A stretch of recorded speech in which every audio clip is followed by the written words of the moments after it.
الحمد لله نحمده ونستعينه ونستغفره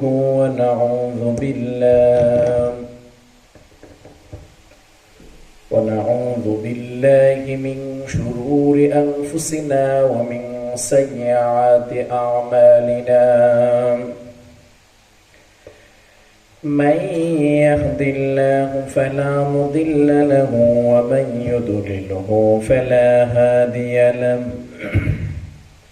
ونشهد أن لا إله إلا الله وأن محمدا عبده ورسوله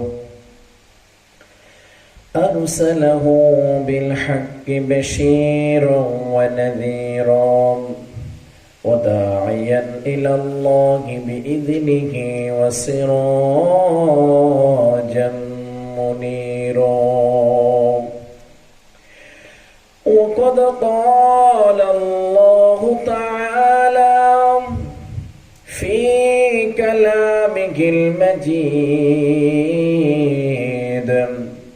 وفرقانه الحميد: أعوذ بالله من الشيطان الرجيم. بسم الله الرحمن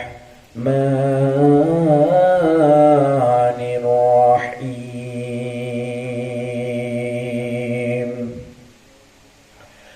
إن الصلاة تنهى عن الفحشاء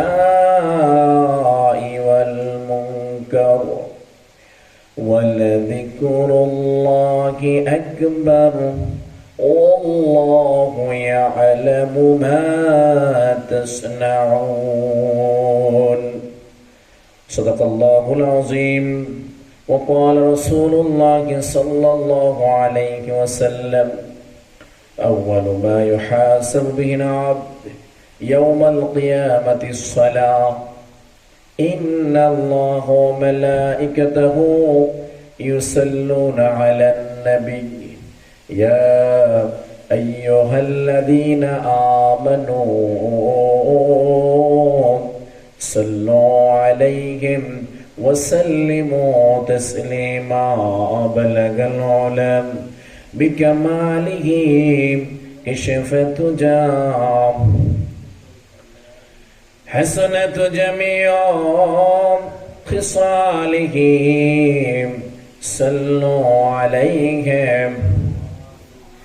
بلغ العلم بكماله كشف التجى بجمالهم. حسنة جميع خصاله. صلوا عليهم. له لا إله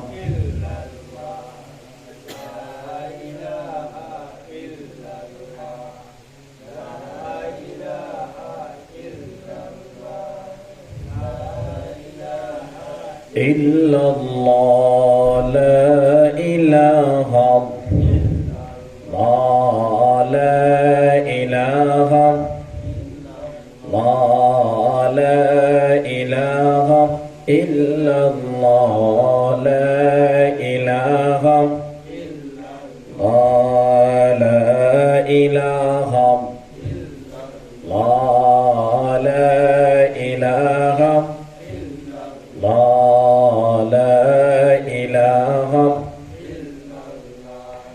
لا إله إلا الله. لا إله لا إله إلا الله. لا إله الله. لا إله الله. لا إله لا إله إلا الله মুহাম্মাদুর রাসূলুল্লাহ সাল্লাল্লাহু আলাইহি ওয়াসাল্লাম। আলহামদুলিল্লাহ, মহান আল্লাহ পাক রব্বুল আলামিনের দরবারে অসংখ্য অগণিত শুকরিয়া জ্ঞাপন করছি যে রব্বুল আলামিন মহান মালিক আমাদেরকে পবিত্র মাসে, পবিত্রময় দিনে, পবিত্রময় সময়ে পৃথিবীর শ্রেষ্ঠতম জায়গা আল্লাহর ঘর মসজিদে আসার বসার যে আমার তৌফিকটুকু দান করেছেন, এই জন্য আমরা সকলে শুকরিয়া তান আদায় করি। আলহামদুলিল্লাহ।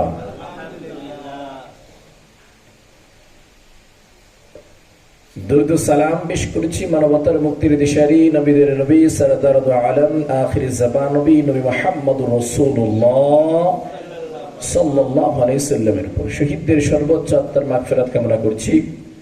যারা এই দিনের জন্য, ইসলামের জন্য তাদেরই বুকে তাদের রক্তকে বিলীন করে দিয়ে আল্লাহর জমিনে আল্লাহর দ্বীনকে বাস্তবায়ন করার চেষ্টা করেছেন, আল্লাহ পাক যেন ওই সমস্ত ব্যক্তিদেরকে জান্নাতের সর্বোত্তম মাকাম জান্নাতুল ফেরদাউস নসিব করে দেশে গুণা আমিন। বিশেষ করে ফিলিস্তিন মুসলমান, গাজার মুসলমান যারা বরাবর নির্যাতিত, নিপীড়িত,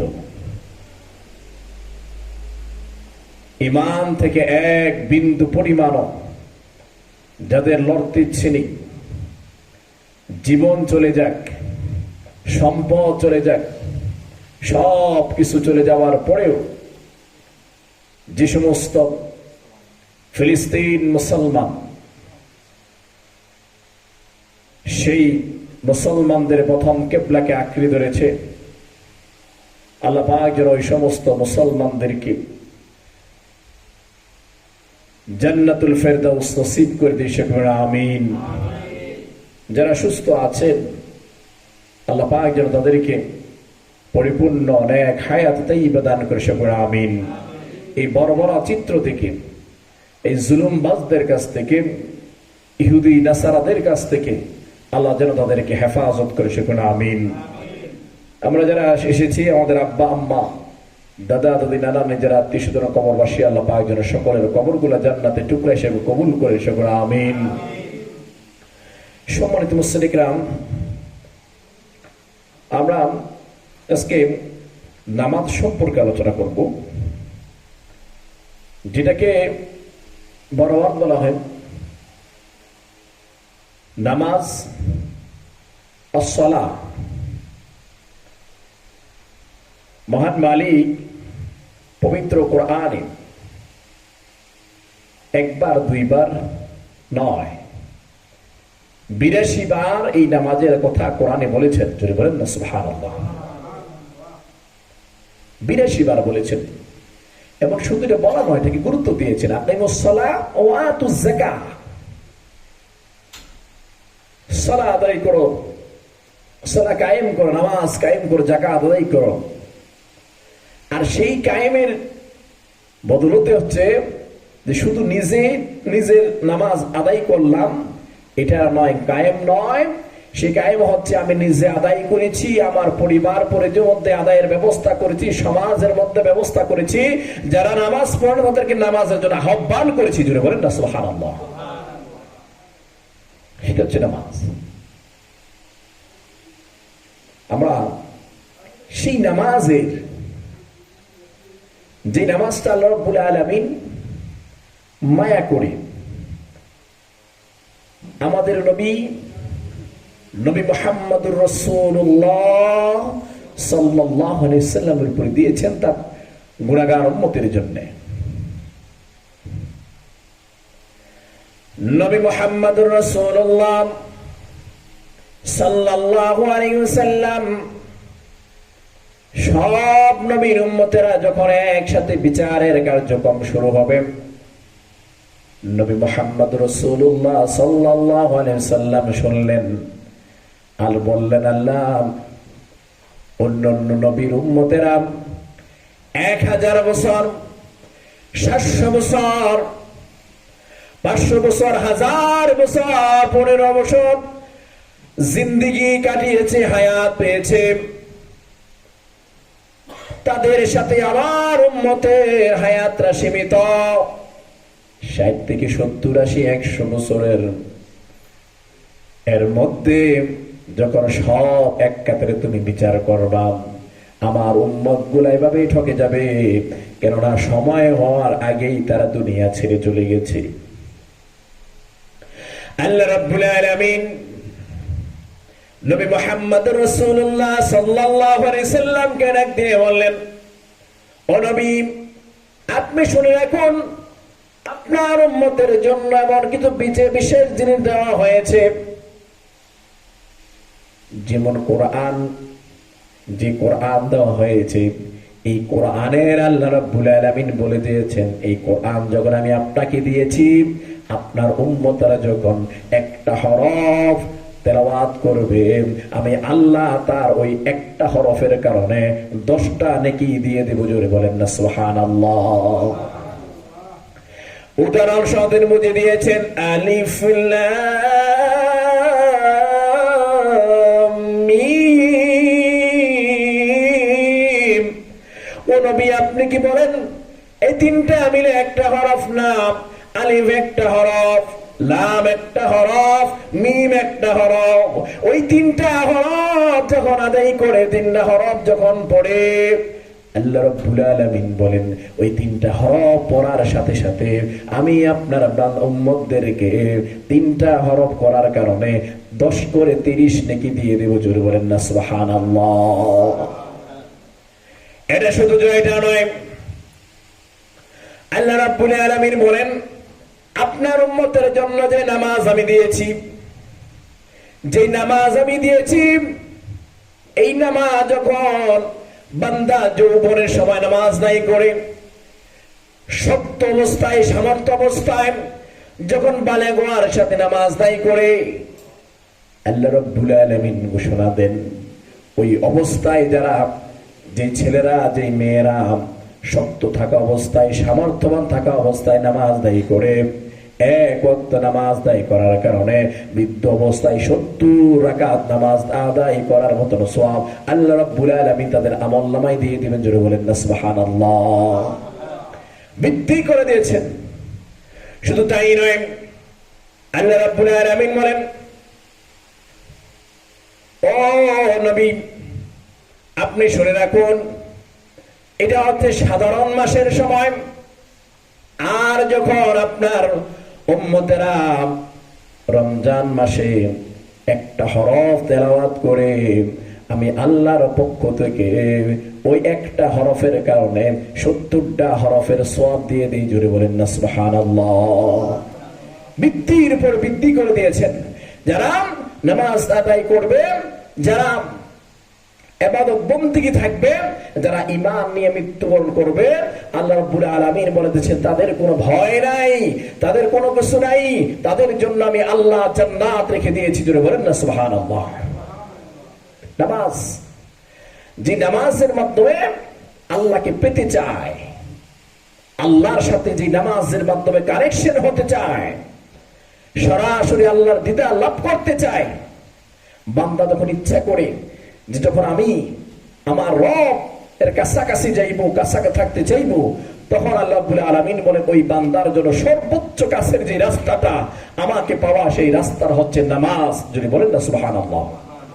নামাজ, এই নামাজটাই, এই নামাজের মতন এত কাছে কোন জিনিস আমাকে পাওয়ার মতো নাই। আল্লাহ রাব্বুল আলামিন বলেন, ইন্নাস সালাতা তানহা আনিল ফাহশাই ওয়াল মুনকার ওয়া লাযিকরুল্লাহি আকবার। নিশ্চয় আল্লাহ রাব্বুল আলামিন বলেন, বান্দা যে যাই করুক না কেন, যাই হিসাব চিন্তা করুক না কেন, তারা যদি আল্লাহকে রাজি খুশি করার জন্য নামাজ আদায় করে, আল্লাহকে রাজি খুশি করার জন্য সালাত আদায় করে, আমি আল্লাহ তাদের সকলকে খারাপ কাজ থেকে, অশ্লীল কাজ থেকে আল্লাহ নিজেই হেফাজত করব। জোরে বলেন না সুবহানাল্লাহ। আমি আল্লাহ নিজেই হেফাজত করব। তবে তাদের উদ্দেশ্য থাকতে হবে, তারা যেত সে মালিকের একান্তভাবে নামাজ আদায় করে। আর নামাজ আদায় করার জন্য বলা হয়েছে খুশু খুজু। নামাজ ভঙ্গ হওয়ার যে প্রাসঙ্গিক বলা হয়েছে, নামাজ ভঙ্গ হওয়ার যে প্রাসঙ্গিক কারণ বলা হয়েছে, সেই নামাজ প্রাসঙ্গিক ভঙ্গ হওয়ার কারণে, যে কারণে নামাজ ভঙ্গগুলো হয়ে যায়, সে একমাত্র যে প্রধান যে জিনিসগুলো হচ্ছে, ওই ব্যক্তির নামাজের মধ্যে সূরা সঠিক হয় না, সূরা সহি হয় না। যার সূরাগুলো সহি হয় না, নামাজের আয়াতগুলো সুন্দর হয় না, এদিকটা ওদিক চলে যায়, ওদিকটা ওদিক চলে যায়, বল হচ্ছে তার নামাজ হবে না, হবে না, হবে না। কেননা সূরা অশুদ্ধ হলে নামাজ হয় না। কারণ নামাজটা এমন একটা জিনিস, এটা বুঝতে হবে আমি কার সামনে দাঁড়াচ্ছি। বলা হচ্ছে দুইটা জিনিস চিন্তা করতে হবে। একটা হচ্ছে যে আমি নামাজ দাঁড়াচ্ছি, আমি আল্লাহকে দেখতে পারতেছি আর না পারতেছি। আমি যে নামাজ দাঁড়াচ্ছি, আমাকে অবশ্যই অবশ্যই এবার আল্লাহ দেখতেছেন। জোরে বল না সুবহানাল্লাহ। দ্বিতীয় কথা হচ্ছে চিন্তা করতে হবে আমার এই নামাজটাই শেষ নামাজ, আমি আমার আল্লাহর মুলাকাতের জন্য অপেক্ষায় আছি, আমি আল্লাহকে পাওয়ার অপেক্ষায় আছি। এই চিন্তা চেতনা করে, এটাই হচ্ছে আরেকটা চিন্তা চেতনা। এই চিন্তা চেতনা নিয়ে নামাজ আদায় করা। জোরে বলেন না সুবহানাল্লাহ।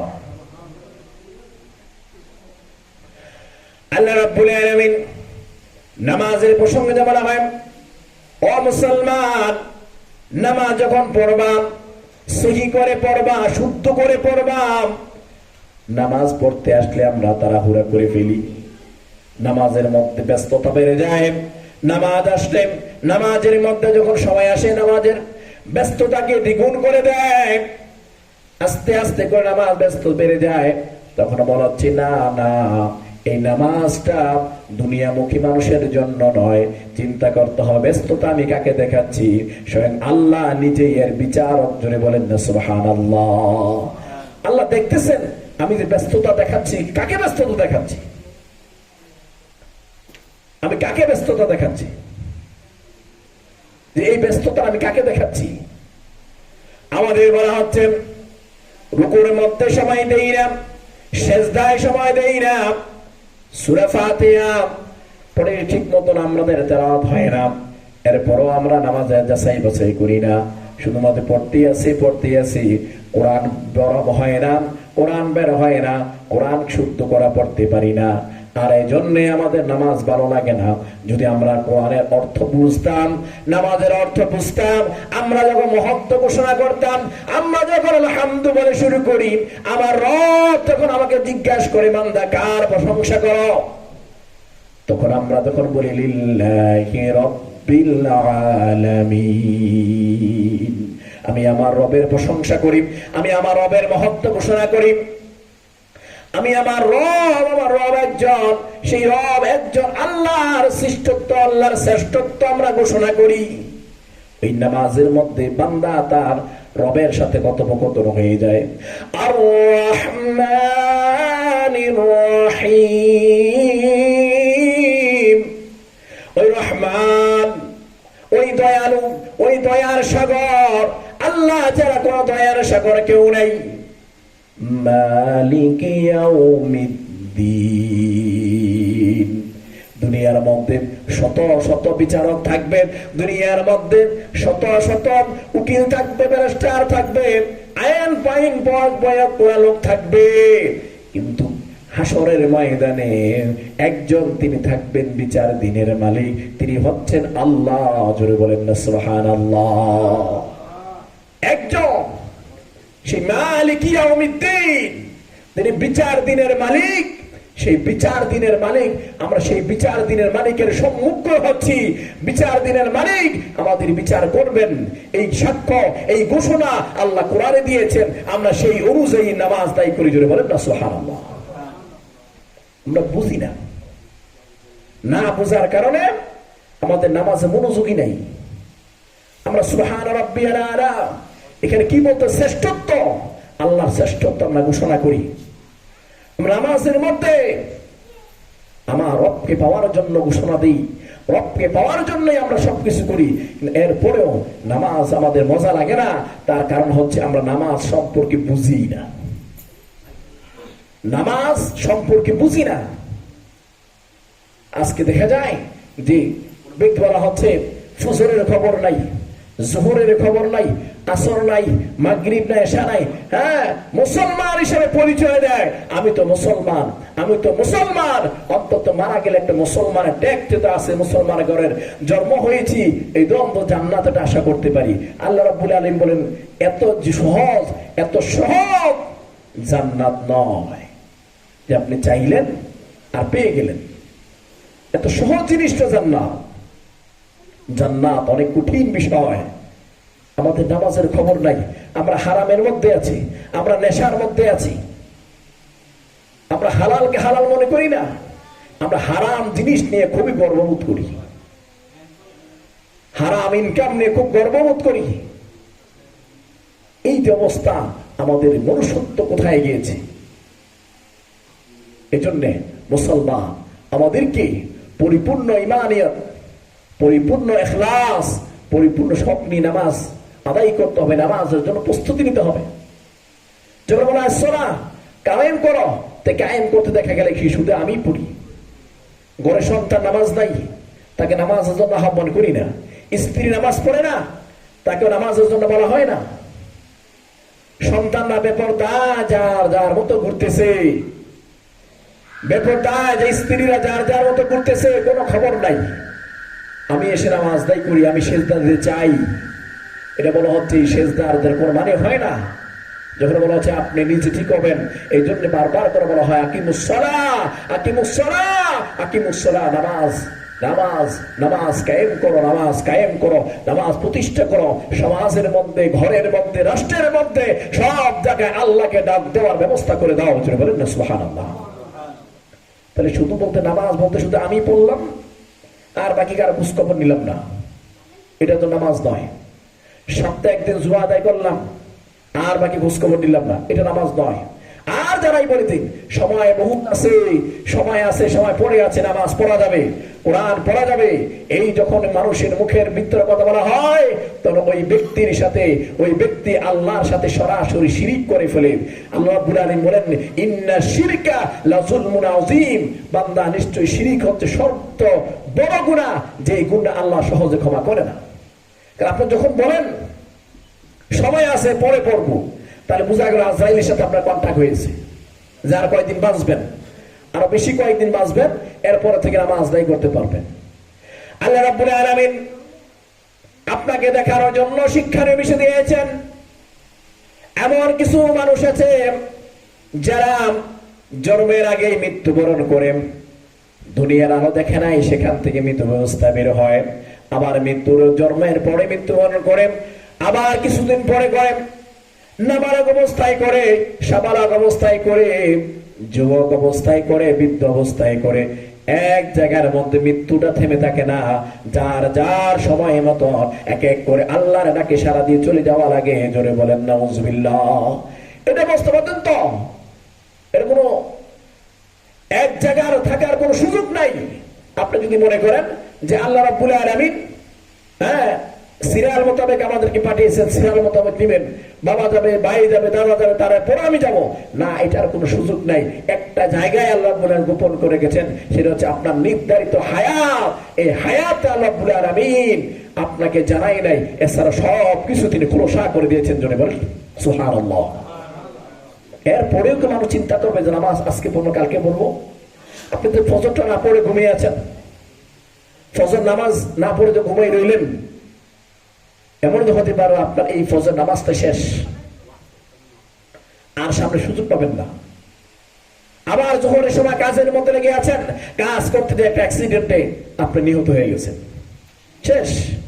আসরের সময় ঘুরতে বের হয়েছেন, কোন একটা অবস্থার কারণে আজরাইলকে পর্যন্ত কেউ দোষ দিতে পারে নাই যে আজরাইল আমাকে মারছে, বাইরে নিয়ে গেছে, স্ট্রোকে মারা গেছে, রোগাগ্রস্ত মারা গেছে, অ্যাক্সিডেন্টে মারা গেছে, বয়স হয়ে গেছে মারা গেছে, ছোট বাচ্চা নিউনে মারা গেছে, জ্বরে মারা গেছে। কোনো না করণ ছাড়া কেউ মৃত্যুবরণ করে না। কাজে আজরাইলকে কারোর দোষ দেওয়ার কেন সুযোগ নাই। এই জন্য মুসলমান আমাদেরকে তওবা করতে হবে সময় থাকতে। আমাদের একটা দেশের ট্রেডিশন আছে, মৃত্যুর সজ্জায় গেলে তখন তওবা করতে নিয়ে যায়, তারপরে তওবা করায় যে তওবা করেন। ও মিয়া এখন তওবা কি করবে উনি? তার নিজের যাওয়ার অবস্থা তো খারাপ, তওবা করতে হয় সত্য অবস্থায়, সামর্থ্যবান অবস্থায়, যে আমি তওবা করেছি, আমি ফেরত এসেছি, আল্লাহ এখন থেকে আমি ইবাদত করব। সুবহানাল্লাহ। ওই অবস্থা তওবা করতে হবে। আপনি শেষ সময়ে একবারে শেষ করে গেছেন, এই অবস্থা কিসে তওবা করবেন? তওবার সুযোগ নাই। আপনাকে তওবা করতে হবে যাতে আপনি ইবাদত করতে পারেন ওই শক্ত অবস্থায়। আল্লাহ রাব্বুল আলামিন আমাদের সকলকে সুযোগটুকু দান করুন। আল্লাহ রাব্বুল আলামিন আমাদেরকে যেন আমাদের পরিবার পরিজন সকলের মধ্যে নামাজ পড়ার জন্য চালু করতে হবে, সেই তৌফিকটুকু দান করুন। আমিন। আল কোরআনুল কারীম ওয়া কালামুল্লাহ তাআলিমুল মাসদার ওয়ান রাসীল للاشتراك الإسلامية وهو الراسخ الإسلامية والركيزة الإسلامية لهداية الإنسانية والمشرور والتحرير والنجاة في الآخرة ودارس القرآن وتنفيذ الحياة من خلال تعليم القرآن وتوجيه وروى الناس. قال رسول الله صلى الله عليه وسلم: لقد أرتكم فعال خدمة الحد والطبعات على قال الراعي ولم يسأل رسول الله صلى الله عليه وسلم عن جريمة شئنا بل عندها جاء وقفل الصلاة وقت صلاة النبي صلى الله عليه وسلم كما صلى رجع مع الرسول فلما قضي صلاة صلى الله عليه وسلم الصلاة القائم الرجال فقولوا: يا رسول الله صلى الله عليه وسلم لقد قمت بعمل هذه اقضي على حداد كتاب الله. فقولوا صلى الله عليه وسلم: أليس أنت معنا؟ فقال رجل: نعم فعلت. فقالوا صلى الله عليه وسلم بهذا الصلاة: غفر الله لك ذنبك واحدك. البخاري المسلم. إنه وسدناه أمرته الله في هذا القرآن الكريم هو أمر للصلاة، والجميع يعلم ويفهم أنه العبادة الشريعة الإسلامية بعد الإيمان هي الصلاة. الركن الثاني من أركان الإسلام الخمسة هو الصلاة. وقد قال الله تعالى أهمة لهذا الصلاة في القرآن الكريم بطرق مختلفة، وحث على الصلاة بطرق مختلفة، وأمر بعض الصلاة فيه هي وقتها مع الأنبياء مع الاهتمام الواجب. وعبد الله رضي الله تعالى ابن مسعود رضي الله تعالى قال رسول الله صلى الله عليه وسلم: أي العمل أحب إلى الله؟ قال صلى الله عليه وسلم: أداء الصلاة في وقتها. قلت: وما العمل بعد؟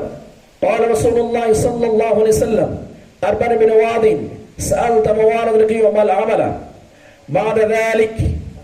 الجهاد في سبيل الله. فقال ربيع ابن مسعود رضي الله تعالى قال رسول الله صلى الله عليه وسلم: ولو سألت أكثر لزادنا صلى الله عليه وسلم.